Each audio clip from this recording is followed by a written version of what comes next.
So at the end of each quarter of the year, usually I make a best reads of first quarter, second quarter, and I didn't make a best reads of third quarter this year for a couple of reasons. First, I was in the middle of working my butt off to do that Guillermo del Toro marathon of different movies before Cabinet of Curiosities came out. But beyond that, I just hadn't read that many books, and really the only book I wanted to talk about was Bear by Marian Engel. And I was still trying to come up with how I wanted to discuss it with you guys. I guess let's get a couple things out of the way about this book to start. Bear is a story written by Marian Engel where the main character, Lou, goes to a secluded cabin to catalog some books and other things for the university. While she is there, she has to take care of the cabin's pet. It's just like this sad, chained up bear that lives in the shed outside. As the summer progresses and she keeps cataloging all the books, she ends up getting into a romantic relationship with the bear. This is not a monster romance. The bear doesn't have any human or anthropomorphized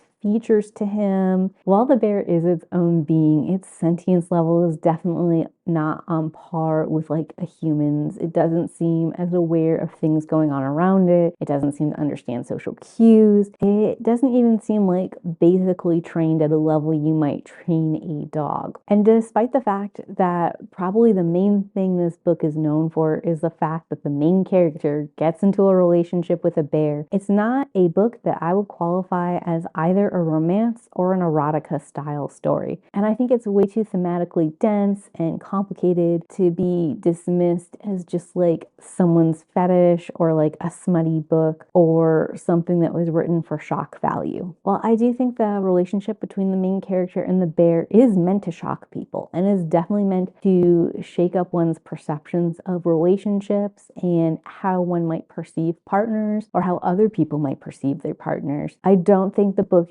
means to titillate, even though it shocks. A couple of things that just have to be said about this book. The writing in it is beautiful and poetic and amazing. And I'm incredibly jealous of Marian Engel's ability to command prose and to weave things in and out and to have so many different thematic elements all blend together in the same story and to keep it really compact. This book is only 167 pages, and as you can see, the font is quite large. It took me a while to get through it, but that's because I was annotating and highlighting things, and I have a whole notebook with questions and further notes and paths to explore. But if you were just reading this straight through, you could definitely do it in an afternoon. It's not a very big book. Another thing is, while I was doing research for this book and looking up information on it, I came across a couple of interviews with Marian Engel before she passed, and she was not a woman who suffered fools, and I loved that about her. She had this like one kind of like, I don't know if it was like a news interview or like a talk show interview because of how the setup was, but the woman was talking to her about her release of Bear, and she was like, let's just get it out of the way now. There is a relationship between a woman and a bear, and this is not a smutty pornographic book. And the look Marian Engel gave her was like, are you stupid? I'm not even going to justify that with words right now. And I loved it. She just did not take shit from anyone about what she did or her artistic vision or how other people chose to approach her book or tried to classify it. There are a lot of descriptions and conversations about this book in YouTube already. I'm going to go ahead and link to the Right Good podcast, who read and reviewed this book and had a pretty interesting conversation about several elements in it. And I think there are two other booktubers whose reviews I'll link to as well if you're looking for like more in-depth information. While there is a lot in this book about the Canadian relationship with its Indigenous population, I am not well enough read on that to really touch on it too much. I think for me, the things that stood out the most on it were on the female angle and how much I identified with Lou and some of the things that had happened to her, as well as defense mechanisms that she had built up around herself to sort of like protect herself from her own loneliness and also from her inability to like find a partnership or relationship. Lou is an interesting character on a lot of fronts, but one of the ways that she is interesting to me in like a modern way is that she is looking for a relationship and really wants to have like a serious relationship with someone. she can't seem to find anyone or like to communicate appropriately with the people she does find to maintain a relationship. And this conversation is generally interesting to me because it's like an element of my life that I also deal with, like trying to figure out how to navigate relationships and meeting other people and interacting with them and expressing like what kind of relationship I want with them and having those boundaries be accepted, that kind of thing. But it is especially interesting right now because online, one of the conversations we're having is about like the manosphere and what they feel like a woman's place is and the right way to go about dating and relationships. And you take this book that was written in the 70s and that has like a significantly more traditional like male and female roles, and you start to see the underpinnings of why women fought so much to try and change those interactions, how those interactions were bad for women and like often fatal or like physically life altering. Like this idyllic time and this like traditional roles that we keep talking about in the manosphere stuff like never really existed.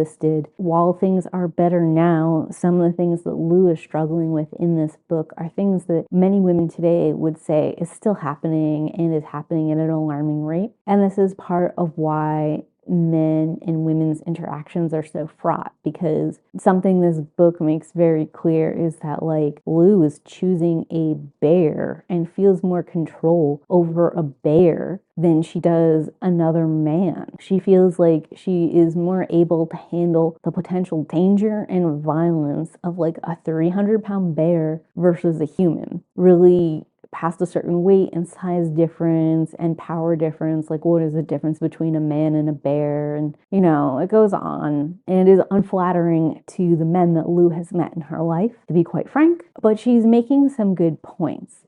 And those points sort of like go on to have larger world implications about how men and women interact in general, if we're talking about like desiring some kind of straight relationship between these two groups. I'm still really thinking about Bear and trying to figure out how to tie in what it was saying and how it was saying to a modern conversation. I can feel the threads there, but I haven't 100% woven them together into something meaningful. Probably a little bit early for me to be giving this review, to be totally honest, but it's so good, and it's been several months of me like thinking about it and wondering what to do with it, and I really just wanted you guys to know this is a super short book. It is really excellent reading. It's incredibly relevant and evocative, and I'm really interested in reading more from Marian Engel and seeing what else she did in some of her other shorter works if I can find them. But what about you?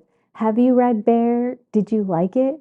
And would you ever read something like Bear? Tell me about it in those comments down below. Thanks for listening to me. This has been a little bit more like rambly and off script than some of my other videos, and I really appreciate you guys bearing with me while we go through this. Thanks for watching, and as always, keep reading. Bye!